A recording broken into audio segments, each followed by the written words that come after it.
जिसके अंदर जो काला जादू दिखाया गया है वो बहुत ही खतरनाक है।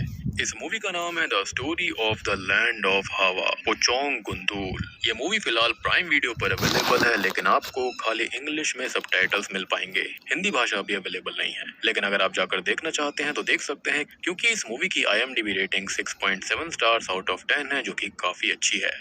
मूवी का कॉन्सेप्ट भी काफी तगड़ा है, आपको देखने में मजा आएगा। हाल ही में ही मैंने काफी बेहतरीन फिल्म को एक्सप्लेन किया है, जो कि नेटफ्लिक्स की ट्रेंडिंग थ्रिलर फिल्म है। अगर आपने उसे नहीं देखा है जाकर देख लेना, उसका लिंक आपको नीचे कमेंट सेक्शन में टॉप पे मिल जाएगा। तो चलिए अब बिना किसी देरी के चलते हैं सीधा वीडियो की तरफ। तो मूवी की शुरुआत में हमें 1983 का सीन दिखाया जाता है, जहां पर योग्यकार्टा इंडोनेशिया के अंदर कुछ लोग काले जादू का एक रिचुअल परफॉर्म कर रहे होते हैं, जिसके अंदर वो एक आदमी की लाश को कपड़े से ढककर कुछ इनकेंटेशंस पढ़ रहे थे।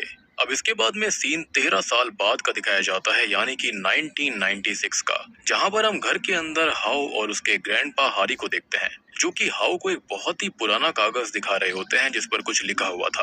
वो हाउ को बताते हैं कि पुराने जमाने में माजावाहिद एरा के लोग उस तरह के कागज पर लिखा करते थे। जिसके बाद वो हाउ से ये कहते हैं कि जब तक वो अपनी आंखें बंद करके रख रहे हैं, हाउ को उनके हाथ पर से उस कागज को कहीं नहीं जाने देना है। अब हारी यहाँ पर उस कागज को अपने हाथ पर लेकर अपनी आंखें बंद कर लेते हैं, और हाउ अभी छोटा होता है और उनके सामने बैठकर उन्हें देख रहा होता है। खैर कुछ ही देर के बाद में हाउ की माँ उसको आवाज लगाती है और उसको बताती है कि उसकी दोस्त रीडा आई हुई है। अब हाउ को रीडा के साथ खेलना बहुत ही पसंद होता है, इसलिए वो ग्रैंडपा की बात को भूलकर रीडा के साथ खेलने चला जाता है। कुछ ही देर के बाद में हम देख पाते हैं कि तेज हवा चलने की वजह से वो कागज हारी के हाथ से उड़कर खिड़की से घर के बाहर चला गया था। अब एक बार फिर से समय बदलता है और हम आ जाते हैं 2013 में, जहाँ पर हाउ अब बड़ा हो चुका है और वो रेट्रोकॉग्निशन पर एक सेमिनार दे रहा था। रेट्रोकॉग्निशन एक ऐसी एबिलिटी होती है जिसकी हेल्प से कोई भी आदमी पास्ट में जा सकता है। अब सेमिनार के अंदर आए हुए स्टूडेंट्स में से एक उससे ये पूछता है कि क्या ये एस्ट्रल प्रोजेक्शन के जैसा है, जिस पर हाउ बताता है कि एस्ट्रल प्रोजेक्शन के अंदर हमारी आत्मा हमारी बॉडी को छोड़कर दूसरे डायमेंशन में ट्रेवल करती है, जबकि रेट्रोकॉग्निशन के अंदर हम अपने सबकॉन्शियस माइंड की हेल्प से पास्ट के अंदर टाइम ट्रेवल करते हैं। वो ये भी बताता है कि रेट्रोकॉग्निशन करने के लिए एक पुरानी खास चीज की जरूरत होती है, जो कि कैटलिस्ट की तरह काम करती है, जिसकी मदद से प्रेजेंट से पास्ट में जाया जा सकता है। मतलब कि कैटलिस्ट प्रेजेंट को पास्ट से जोड़ने के लिए एक लिंक का काम करती है। असल में ये जो कैटलिस्ट होता है, इससे एक इलेक्ट्रोमैग्नेटिक पल्स निकलती है, और जो भी उन पल्सेस को कैप्चर कर सकता है वो इस रेट्रोकॉग्निशन को परफॉर्म कर पाएगा। तभी एक और स्टूडेंट ये पूछता है कि क्या वो लोग पास्ट में जाकर चेंजेस कर सकते हैं, बदलाव कर सकते हैं, जिस पर हाउ बताता है कि हमारा करीन, जो कि दूसरी दुनिया में हमारा कॉपी होता है, जब वो दूसरी दुनिया में किसी इंसान की बॉडी में जाता है तो वो पास्ट में कुछ भी बदल नहीं सकता, ना ही उस इंसान की बॉडी को कंट्रोल कर सकता है जिसके अंदर वो गया है, और ना ही वो दूसरे लोगों से बात कर सकता है। अब यहाँ से सीन एक बार फिर से पास्ट में शिफ्ट होता है, जहाँ पर हम देख पाते हैं हाउ के ग्रैंडपा हारी को, जिनकी उस कागज के उड़ जाने के बाद मौत हो जाती है। जी हाँ, जहाँ पर हम ये जान पाते हैं कि अगर कोई आदमी रेट्रोकॉग्निशन करते समय कैटलिस्ट से अलग हो जाता है तो उसका करीन पास्ट में ही रह जाता है और वो कभी भी वापस प्रेजेंट में नहीं आ पाता, जिसकी वजह से असल जिंदगी में उसकी मौत हो जाती है, यानी कि वो वहीं पर फंस कर रह जाता है। यानी कि हारी भी रेट्रोकॉग्निशन कर सकते थे। अब इसके बाद में सीन वापस से प्रेजेंट में आ जाता है, जहाँ पर सेमिनार के खत्म होने के बाद वहाँ पर मिस्टर एंड मिसेस सुजात मिको आते हैं, जिनकी बेटी सारी 2 दिन पहले स्कूल से गायब हो गई थी और अब तक वापस नहीं लौटी है, और इसी वजह से मिसेस सुजात मिको हाउ को रेट्रोकॉग्निशन की मदद से उसे ढूंढने के लिए कहती हैं। अब मिस्टर सुजात मिको को ये लगता है कि सारी अपने बॉयफ्रेंड के साथ भाग गई होगी। ये सब सुनकर हाउ उनकी हेल्प करने के लिए रेडी हो जाता है। अब सारी कहाँ है, उसका बॉयफ्रेंड है भी या फिर नहीं, ये सब अब हाउ रेट्रोकॉग्निशन की मदद से जानने की कोशिश करने वाला था। खैर इसके बाद में रात में हाउ, रीडा और सारी के पेरेंट्स उसके स्कूल जाते हैं, जहाँ पर सारी की home room teacher Mrs Swati उनको ये बताती है कि आखिरी बार उन्होंने सारी को उनकी क्लास में काम करते हुए देखा था। हाउ सारी की सीट पर जाता है और वहाँ पर रखी हुई कैंची को एक कैटलिस्ट की तरह बनाकर अपना प्रोसीजर शुरू करता है। कुछ ही देर के बाद में हाउ आंख खोलता है और हम देख पाते हैं कि वो पास्ट में उसी जगह पर बैठा हुआ था और सारी की बॉडी के अंदर वो आ चुका है। जिसके बाद वहाँ पर मिस स्वाति आती है और उससे घर जाने के लिए कहती हैं। इस पर सारी उसको बताती है कि उसकी घर वाली सिलाई मशीन खराब हो गई है और इसलिए वो स्कूल के अंदर ही अपना काम खत्म करके जाएगी। जिसके बाद में मिसेस स्वाति वहां से चली जाती हैं और सारी एक बार फिर से अपने काम में बिजी हो गई थी। मगर कुछ ही देर के बाद में उसे किसी के जोर जोर से दरवाजा नॉक करने की आवाज आती है, जिससे कि सारी बहुत डर जाती है क्योंकि वो वहां पर अकेली थी। मगर जब सारी दरवाजा खोलती है तो उसे वहां कोई नहीं दिखाई देता। मगर हम लोग वहां पर किसी को खड़ा देख पाते हैं जो कि सारी को देख रहा था। अब किसी को ना देखकर वो वापस अपने काम में लग जाती है। मगर तभी उसे फिर से दरवाजे पर किसी के दस्तक देने की आवाज सुनाई देती है और अचानक ही लाइट चली गई थी। अब तभी सारी को वहां पर एक बॉल्ड पुचोंग दिखाई देता है, यानी कि एक मुर्दा खड़ा दिखाई देता है, जिसको देखकर वो बहुत ही ज्यादा घबरा जाती है और सिलाई मशीन से उसका हाथ कट जाता है। डर के मारे वो क्लास के बाहर जाती है और तभी उसके ऊपर एक अजीब सा लिक्विड गिरने लगता है। जब सारी वहां पर देखती है तो वहां कोई नहीं था, मगर तभी एकदम से वो पोचोंग आकर उसे डराने लगता है, जिसकी वजह से सारी बेहोश हो जाती है। अब इसके बाद में हाओ तुरंत ही अपने रेट्रोकॉग्निशन से बाहर आ जाता है और सभी को स्कूल के पीछे मौजूद एक कुएं पर लेकर जाता है, जिसका ढक्कन हटाने के बाद उन्हें वहां पर सारी बेहोश पड़ी हुई मिलती है। हाओ सारी को लेने कुएं में जाता है, जहां पर अंदर जाने पर हाओ का सामना उसी पोचोंग से होता है, जिसे देखकर हाओ बुरी तरह से डर गया था क्योंकि उसके साथ ऐसा कभी नहीं हुआ। मगर तभी रीडा उसे रस्सी की मदद से बाहर निकाल लेती है। जिसके बाद में मिस्टर एंड मिसेस सुजातमी को हाओ को उनकी बेटी को ढूंढने के लिए शुक्रिया कहते हैं और सभी अपने घर चले जाते हैं। अब अगले दिन हाओ अपने ग्रैंडफादर हारी की ग्रेव पर उनकी पसंदीदा मिठाई लेकर गया था, जहाँ पर एक खुदाई करने वाला आदमी अजीब तरीके से हाओ को अपने पास बुलाता है। वहाँ जाने पर वो हाओ को उसका टूम्बस्टोन दिखाता है, जिस पर हाओ का नाम और उसकी मौत की तारीख लिखी हुई थी। ये देखकर वो एकदम से शॉक्ड हो जाता है और फिसल कर एक गड्ढे में गिर जाता है। जिसके बाद वो देखता है कि उसकी बॉडी एक सफेद कपड़े में लिपटी हुई थी और वो आदमी उसे जिंदा जमीन में गाड़ रहा था। तभी वो घबरा कर जागता है और हम नोटिस करते हैं कि ये तो खाली एक बुरा सपना था, जहाँ पर उसकी माँ उसे बताती है कि कल रात घर आते वक्त वो रीडा की गाड़ी से उतरते ही बेहोश हो गया था। अब कुछ ही देर के बाद में होता यह है कि हाउ को उसके कमरे के अंदर शमशान की मिट्टी दिखाई देती है, जो कि उसको डराने लग गई थी। अगले दिन हाउ रीडा के साथ एक मॉल में जाता है कि तभी उसे वहां पर वही खुदाई वाला आदमी दिखाई देता है, जिसने हाउ को जिंदा दफनाने की कोशिश करी थी। अब उसको देखकर हाउ उसका पीछा करता है और चेंजिंग रूम के बाहर पहुंच जाता है, जहां पर नीचे से देखने पर हाउ को फिर से वही शमशान वाली मिट्टी दिखती है। जिसके बाद में वो पर्दे को हटाने की कोशिश करता है, मगर वो पर्दा और भी ज्यादा बड़ा और गंदा हो गया था। अब कुछ ही देर कोशिश करने के बाद में वो कर्टेन अचानक से खुल जाता है और हाउ को शीशे के अंदर वो आदमी दिखता है। अब पीछे मुड़ने पर पोचोंग का चेहरा अचानक से ही हाउ के सामने आ गया था, जिसको देखकर वो बुरी तरह से डर जाता है। मगर तभी वहां पर रीडा आ जाती है और उसको संभालने की कोशिश करती है। जिसके बाद हाउ रीडा को उसके साथ हुए सभी हादसों के बारे में बताता है और कहता है कि वो पोचोंग जो उसके पीछे पड़ा हुआ है वो गंजा है। जिसके बाद रीडा बोलती है कि शायद से उसने सारी को बचाया था, हो सकता है हाउ अब उस पोचोंग का अगला टारगेट होगा। वो ये भी बोलते हैं कि सारी शायद से उस पोचोंग के लिए काफी खास होगी, क्योंकि इतने लोगों में से उसने सिर्फ सारी को चुना था और इसलिए अब हाउ को भी संभल कर रहना चाहिए। यानी कि शायद से हाउ ने रेट्रोकॉग्निशन का इस्तेमाल करके कुछ ऐसी चीज को रोक दिया या फिर ऐसी चीज को जगा दिया जो कि उसे नहीं करनी चाहिए थी। अब दूसरी तरफ हम सारी को देख पाते हैं, जो कि जैसे ही सोने की कोशिश करती है वो पोचोंग उसे फिर से हॉन्ट करता है, जिसकी वजह से वो जाग जाती है। कि तभी उसकी माँ अंदर आती है और उसे शांत कराने की कोशिश करती है। वो उसके हाथ पर लगे हुए बैंडेजेस को बदलने लगती है। कि तभी वो सारी को बताती है कि उसकी कटी हुई उंगली बहुत सारे काले जादू के रिचुअल्स में काम आती है और इसलिए वो पोचोंग उसकी उंगली से तब तक उसकी आत्मा चूसता रहेगा जब तक वो मर नहीं जाता। और ऐसा बोलकर वो उसकी उंगली अपने दांत से काटने लग जाती है, जिसको देखकर सारी जोर जोर से चिल्लाती है। और तभी वहाँ पर सारी के रियल पेरेंट्स आते हैं, यानी कि मिस्टर एंड मिसेस सुजातमी को, जिससे हमको पता चलता है कि ये सब उस ईविल पोचोंग ने किया था जो कि सारी को हॉन्ट कर रहा है। जिसके बाद में मिसेस सुजातमी को हाउ को ही बुलाती है। उसको बताती है कि जब से सारी वापस आई है तब से वो कुछ भी खा पी नहीं रही है और वो पोचोंग उसे बहुत ही ज्यादा डरा रहा है। जिस पर हाउ बताता है कि उस रात से जब से उसने सारी को बचाया है उसको भी वो पोचोंग हॉन्ट कर रहा है। जिसके बाद हाउ सारी से पूछता है कि क्या उसे पता है कि वो पोचोंग उसके पीछे क्यों पड़ा हुआ है। जिस पर सारी बताती है कि उसके पहले भी स्कूल से 2 बच्चे गायब हो चुके हैं जो कि अभी तक नहीं मिले। वो पहली है जो बच पाई है। अब अगले दिन वो सभी स्कूल जाते हैं, जहाँ पर मिसेस वाती उनको बताती है कि पहला बच्चा तो स्कूल बनने के कुछ समय बाद ही गायब हो गया था और दूसरा बच्चा आज से 10 साल पहले गायब हुआ था। अब वो मिसेस वाती से ये पूछता है कि क्या इसका रीजन और ये सारी चीजें किसी को पता है। जिसके बारे में मिसेस वाती उनको स्कूल के सिक्योरिटी गार्ड सेमन के बारे में बताती है, जो कि स्कूल में तब से सिक्योरिटी गार्ड था जब से वो स्कूल बना था। जिसके बाद हाउ और रीडा सेमन से मिलने उसके घर जाते हैं, जहाँ पर वो सेमन को सारी बातें बताते हैं। जिसके बाद वो कहता है कि उसने अपनी पत्नी से इस बारे में कभी कोई बात न करने का वादा किया है, मगर लगता है कि उसे आज ये वादा तोड़ना होगा। जिसके बाद वो बताता है कि बहुत समय पहले वो एक शेमन वालिस्दी का शिष्य था जो कि काला जादू प्रैक्टिस किया करता। और सबसे बड़ी बात कि पैसे और शक्ति के लिए वालिस्दी किसी की भी बलि देने से पीछे नहीं हटता था। वो बड़ी ही बेरहमी से लोगों का कत्ल किया करता। और जब वहाँ के अधिकारियों को इस बारे में पता चला तो उन्होंने उसे मृत्यु दंड देने का फैसला किया। अब मौत से बचने के लिए वालिस्दी ने जिन बनस्पति के साथ एक बहुत ही खतरनाक समझौता किया जिसने उसे अनंत काल के लिए एक जीवित बोल्ड पोचोंग में बदल दिया था।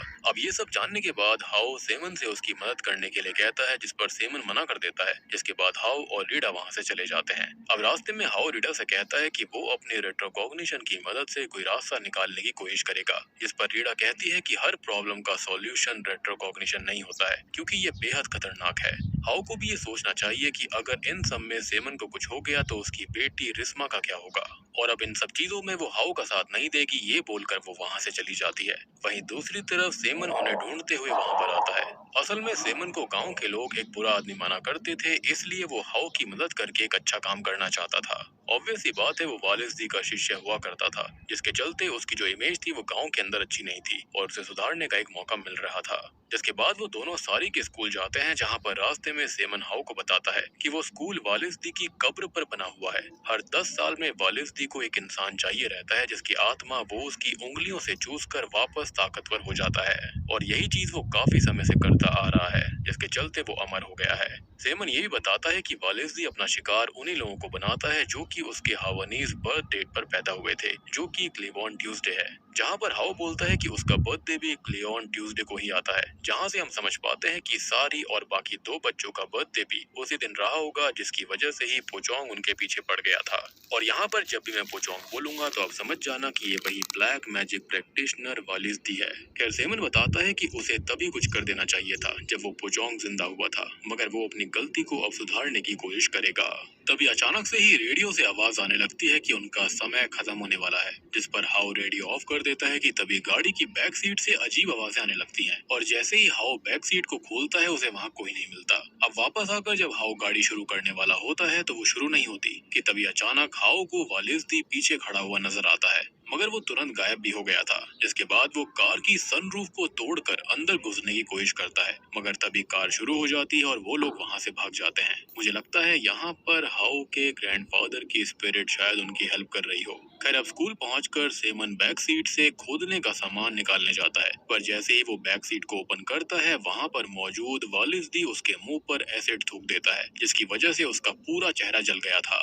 और मरने से पहले वो हाउ को बताता है कि वालिस्दी की कब्र एक बरगद के पेड़ के पीछे है। जिसके बाद हाउ उसकी उंगलियों से उसकी अंगूठियां निकाल कर उस पेड़ के पास जाने लगता है। अब पेड़ के पास पहुंचकर हाउ उन अंगूठियों को जो उसने सेमन से ली थी एक कैटलिस्ट के जैसे इस्तेमाल करता है और रेट्रोकॉग्निशन की हेल्प से पहुंच जाता है सन 1983 में, यानी कि उस समय में जब सेमन वालिस्दी का शिष्य हुआ करता था। अब वहाँ पर उस वक्त एक रिचुअल चल रहा था जिसमें वहाँ पर बैठे वालिस्दी का एक शिष्य एक खंजर से एक दूसरे को मार रहे होते हैं और अंत में एक शिष्य उस खंजर से वालिस्दी का भी गला काट डालता है, जिससे उसकी मौत हो जाती है। जिसके बाद वो वालिस्दी को एक कपड़े में लपेट कर गाड़ देता है। अब वो लोग वालिस्दी के सर को छोड़कर उसकी पूरी बॉडी को उस कपड़े में बांध देते हैं, जबकि नॉर्मली पोचोंग यानी कि मुर्दे को पूरी तरह से लपेटा जाता है। यहाँ पर लेकिन रिचुअल थोड़ा सा अलग था ताकि वो हमेशा जिंदा रह पाए, और उसके अंदर वो गांठ लगा देते हैं। और ये सारी चीजें इसी रिचुअल का पार्ट होता है, जिसकी मदद से वालिस्दी मरने के बाद भयानक पोचोंग बनकर जिंदा हो जाएगा, यानी कि जिनसे उसने यही चीज मांगी थी। और ये सीन वही सीन है जो कि हमें शुरुआत में दिखाया गया था, जिसके अंदर वो व्यक्ति कोई और नहीं बल्कि वालिस्दी था जो कि काला जादू कर रहा था। खैर अब प्रेजेंट में पोचोंग वहाँ पर बैठे हुए हाउ के हाथ से वो अंगूठियां गिरा देता है, जिसकी मदद से हाउ रेड रिकॉग्निशन कर रहा था। जिसके बाद वो हाउ की बॉडी को हवा में उड़ाकर उसी कुएं में गिरा देता है जहाँ पर उसने सारी को रखा था। तभी हम देख पाते हैं रीडा को, जो कि हाउ को ढूंढते हुए उसके घर आती है, जहाँ पर हाउ की माँ उसको ये बताती है कि हाउ अभी तक घर वापस नहीं आया है। वो ये भी बताती है कि हाउ ने आखिरी बार उसी स्कूल में जाने का जिक्र किया था खैर तभी हम ये देख पाते हैं कि हाउ का जो करीन होता है वो भूतकाल से धीरे धीरे गायब होने लगता है, क्योंकि उसका जो कांटेक्ट होता है वो असल दुनिया में उस कैटलिस्ट की वजह से टूट गया था। यानी कि उसके हाथ में वो कैटलिस्ट यानी कि रिंग्स नहीं थी। खैर प्रेजेंट में हम नोटिस करते हैं कि वो पोचोंग शक्तिशाली होने के लिए हाउ की उंगलियों से उसकी ही आत्मा को जूझने लगता है, क्योंकि वो भी क्लेवन ट्यूसडे को ही पैदा हुआ था। आगे हमें रीडा को दिखाया जाता है जो कि हाउ को ढूंढते हुए स्कूल पहुंच गई थी कि तभी उसे बरगद के पेड़ के पास वो अंगूठियां पड़ी हुई दिखती हैं, जिसके बाद वो हाउ को ढूंढते हुए कुएं तक पहुंच जाती है। कुएं के अंदर हाउ बेहोश पड़ा हुआ था, जिसको देखकर रीडा तुरंत ही रस्सी की मदद से उसे बचाने जाती है। तभी हम हाउ के करीन को देखते हैं जो कि दूसरी दुनिया में खत्म होने ही वाला था, जिससे वो काफी घबरा रहा होता है। तभी रीडा हाउ के हाथ में वो अंगूठियां पहना देती है, जिसकी मदद से वो वापस से प्रेजेंट में आ गया था। तभी रीडा उसको बताती है कि पोचोंग ने उसे कैटलिस्ट से दूर कर दिया था, जिसकी वजह से उसके साथ ये सब हुआ। जिसके बाद रीडा उसे रस्सी की हेल्प से कुएं से बाहर निकालने की कोशिश करती है, मगर जब हाउ बाहर निकलने की कोशिश करता है तो वो वापस से कुएं में ही गिर जाता है। तब वो नोटिस करता है कि उसका पैर असल में एक कपड़े से बंधा हुआ था, जिसकी गांठ हाउ खोलने की कोशिश करता है, मगर तभी कुएं के अंदर पानी और ज्यादा भरने लगता है, जिससे कि वो गांठें और भी ज्यादा मजबूत हो जाती हैं। तभी पानी के अंदर से वो पोचोंग यानी कि वालिस्दी बाहर आता है, जिसको देखकर रीडा तुरंत ही अपनी लहसुन वाली माला पानी में फेंक देती है, जिससे वो पोचोंग गायब हो जाता है और वो हाउ को बाहर निकालने में कामयाब हो जाती है। अब बाहर निकलने पर हाउ उससे गार्लिक वाली माला के बारे में पूछता है, जिस पर रीडा बताती है कि वो माला उसे हाउ की माँ ने दी थी और बताया था कि उस माला से इविल स्पिरिट्स दूर रहती हैं। हाउ अब रीडा को वो सारी बातें बताता है जो उसने रेट्रोकॉग्निशन की हेल्प से देखी थी। साथ ही साथ वो ये भी बताता है कि जब वालिस्दी को गाड़ा जा रहा था तब उसकी बॉडी पर एक गांठ खुली हुई छोड़ दी गई थी, जिस पर रीडा कहती है कि पोचोंग की सारी शक्ति उसकी गांठों में ही होती है और अगर वो लोग उसकी डेड बॉडी की गांठों को खोल देंगे तो उस पोचोंग की शक्ति भी खत्म हो जाएगी।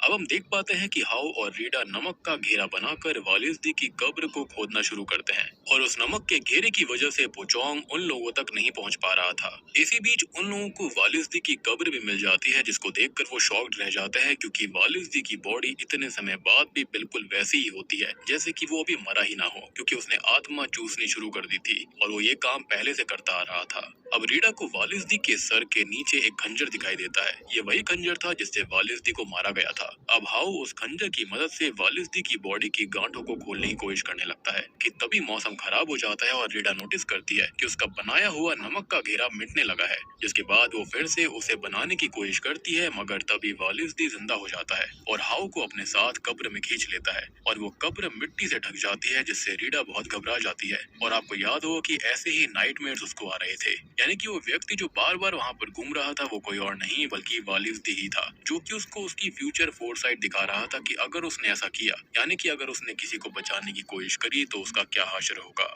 खैर अब रीडा वापस से कब्र को खोदने लगती है और कुछ ही देर के बाद में उसे हाउ मिल जाता है, मगर तभी वहाँ पर वो पोचोंग आ गया था और अपनी ईविल शक्तियों से वो रीडा को हवा में उड़ाकर बाहर फेंक देता है। ये देखकर हाउ उसे मारने की कोशिश करता है, मगर वो पोचोंग उसकी उंगली तोड़ देता है और उसकी आत्मा को फिर से कंज्यूम करने लगता है। तभी हाउ खंजर को पोचोंग यानी कि वालिस्दी के सीने में मार डालता है, जिससे कि वो पोचोंग कुछ देर के लिए कमजोर पड़ता है और मौके का फायदा उठाते हुए हाउ वालिस्दी की गांठों को उसी खंजर से काट डालता है और इसी के साथ में ये पोचोंग भी गायब हो गया था और वालिस्दी का किस्सा इस टाइम के लिए खत्म हो जाता है। खैर कुछ ही दिनों के बाद में हाउ और रीडा सेमन की कब्र पर उसे अलविदा कहने के लिए जाते हैं, जहाँ पर वो उसकी बेटी रेशमा से मिलते हैं। जिसके बाद वो सारी से मिलने के लिए उसके घर पर जाते हैं, जहाँ पर सारी और उसके माता पिता उनकी हेल्प करने के लिए हाउ का शुक्रिया अदा करते हैं। जहाँ से निकलने पर हाउ रीडा से कहता है कि अब वो अपनी एबिलिटीज को दूसरों की मदद करने के लिए इस्तेमाल करेगा और उसे लगता है कि ग्रैंडपा हारी भी उससे यही चाहते थे, जिसको सुनकर रीडा काफी खुश हो जाती है।